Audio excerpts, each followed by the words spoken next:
Alright, for all my DDAY Ranger buddies, this is Dickie, otherwise you can call me Radio, as some of you guys do.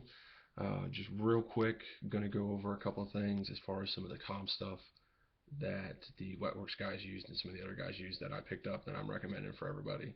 First thing is the radio. This is made by a company called ICOM America. It is a model F3011 transceiver. As you can see, this is the box. Alright, everything that you get with this when you buy it, right? You get your typical operator owner's manual. You get a base charging station to charge the radio, so you don't have to worry about buying double A's and all that stuff. You just recharge it when you need it. You get computer programming software. That comes in handy. You get the radio itself, and then an antenna that comes with it, okay? Now, the radio itself, right? Um, yeah, my job in the Army is radios, so I've dealt with quite a variety of them. For what you're looking for like a normal day out paintballing or going out on the range for like a 24-hour game, scenario game, this is definitely going to fit the bill, and it's definitely going to be what you want. I think in the long run, it ended up running about 150 bucks, so it's a little bit more higher end. But I think you're going to be overall a lot better and happier with this product. You can get the little walkabouts and stuff, Motorola's and stuff like that from Walmart. It's okay for one or two guys, playing rec on the weekends, but if you're looking at going to a scenario or a big game, you figure a lot of guys are going to pick those up. A lot of, teenagers and stuff like that don't have the money to spend. That's what they're going to be getting. So you're going to run out of frequencies real quick. You're not really going to see a lot of guys running the higher end stuff until you go to like the bigger games and the scenarios. But even then, like I said, with the PC programming software, you're going to have a lot of good options to run with. Um, this does cover a wide variety of frequencies, so the chances of getting stepped on are pretty minimal. Um, it operates in the VHF range as opposed to like FM or AM or anything like that. So the benefit there is when you get into wavelengths and that sort of thing, it has a higher wavelength, so that way you're transmitting more information on your signal, so that way you're getting a better quality signal. So I think you're definitely going to end up liking that. Relatively rugged design. I've seen these things take a pretty good beating on deployments. We use them a lot for around the base.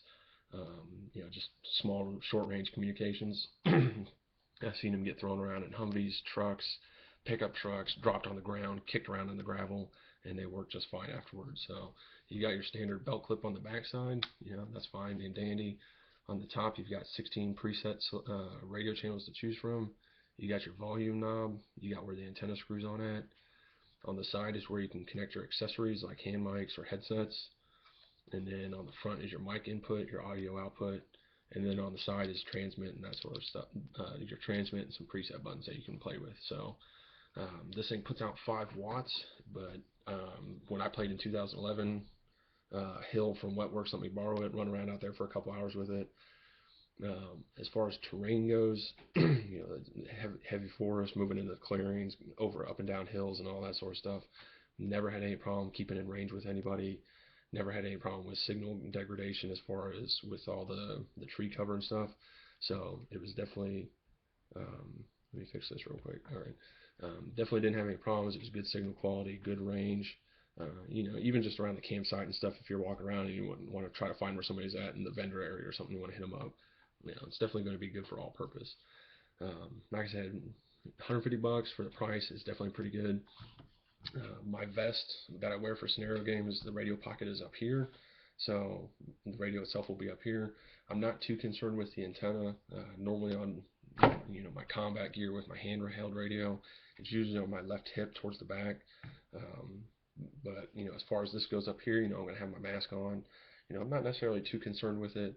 As far as moving around or getting it caught on or anything, it's a relatively short antenna, and if need be, I'll just play around with my kit and move it around a little bit. So ICOM America F3011 radio handset. Alright, the headset that I picked up is from a company called Prime, Pryme. Alright, I'm going to throw this on real quick, let you guys take a look at it. I linked it on the Facebook page. You can feel free to take a look at it. Price-wise was a big deciding factor why I went with this. It was only about 150 bucks. I'm sorry, 50 bucks for the headset, and then about another $20 or $30 upgrade for the tactical push-to-talk button. So in the long run, it was about 75 bucks. I think maybe closer to 80, but overall, not too bad. what you get with the kit, okay? Standard headset. You got the wraparound ear design. You got the boom microphone. You got the coiled spring, retractable, whatever you want to call it, audio wire. It has a clip on it, so if you want to clip it to your gear, this piece does come off. You can take it off and move it and adjust it on the wire if you want to. And then kind of a feature I do like is it has a thread locking cap for your tactical push to talk button.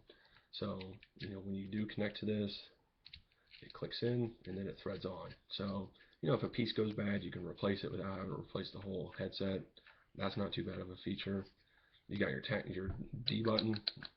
Alright, it has a clip on the back as far as being able to clip it to your gear that does rotate. So if you need to adjust it or you want to change it so that way your wires are going a different direction, you can do that. Alright, and then you have your attachment point for the radio itself. 2-pin Motorola adapter with a locking thread screw on it so you can lock it into place. Okay. Same design, it has the locking cap on it, so you line up the grooves, thread it on there, and then you're pretty much good to go from there.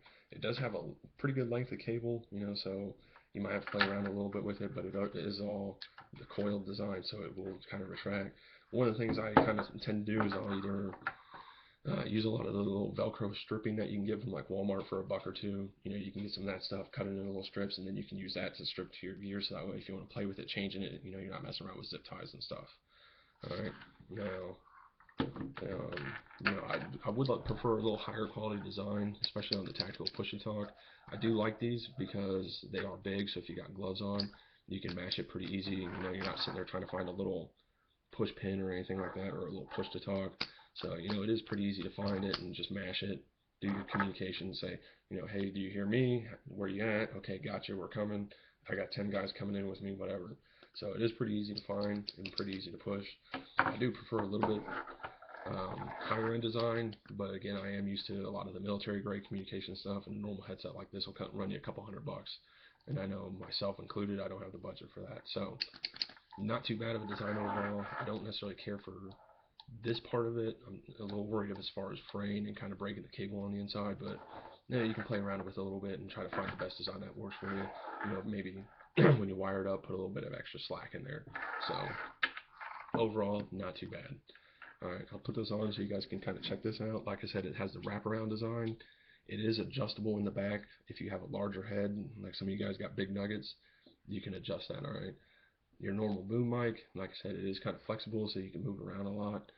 You can put it right on the mouth if you want to. Kind of depends on you a little bit. So it's pretty comfortable as it is right now. One of the things I don't quite care for too much is the earpiece doesn't necessarily reside in the ear like I would normally like. But when I put my mask on here in a second to kind of give you an idea, it kind of, the ear padding on the side helps to kind of push that in a little bit. So, alright, I'm going to put my mask on real quick so you guys can get an idea.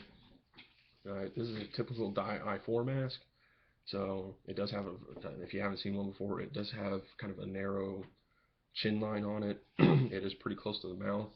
So this piece does kind of get pushed into the mouth a little bit, but by playing around with it a little bit, I did find a pretty good spot.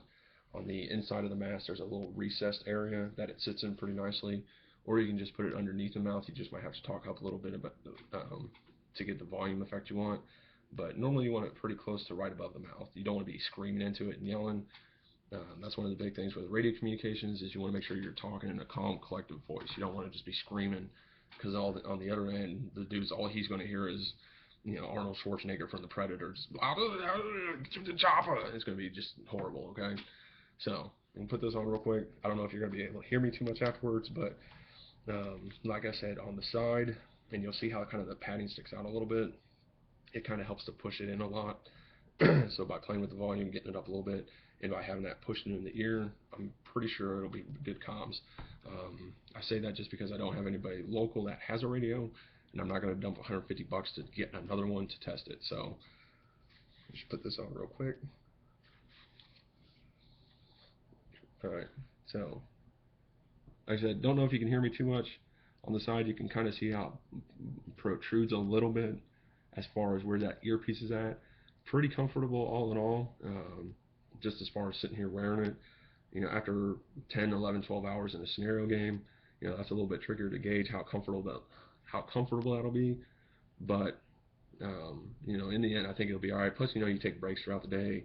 You get eliminated. You got to go out for paint. You're going to be taking it on and off, so it comes off pretty easily. So you can see the back of it. All right. This is the headpiece here. There is a little bit of a gap, but it's not quite. All right. It is not quite enough to actually get my hand through. I can kind of get my fingertips in. So I'm not necessarily too worried about catching it on anything, especially if you got like a head wrap or like a sock hat or something on that kind of hangs over, and it does follow the contour of your head pretty good, so I don't foresee it being a problem where it's going to get snagged on anything. So overall, I'm pretty happy with it. Like I said, it's a pretty cost-effective solution. I think it's pretty comfortable. I think it's going to work really good. Like I said, this part I'm not too keen on. I would prefer if this wasn't as large and bulky as it was, if it just connected and then it had maybe like a 90-degree angle to it. I would prefer a little bit better design as far as this piece goes, your D button.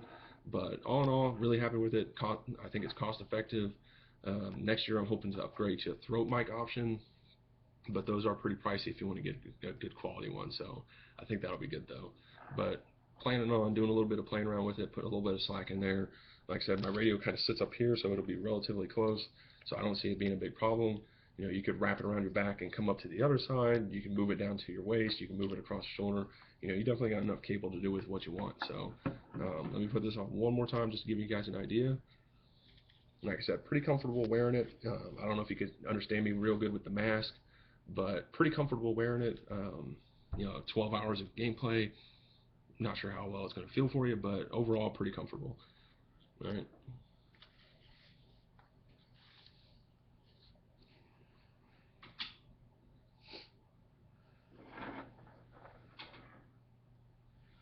So, and the wire's not sticking out. That's a nice bonus. But that's a minor thing, I think. So, all right. Hope you guys got some good info out of that, and definitely let me know what you think.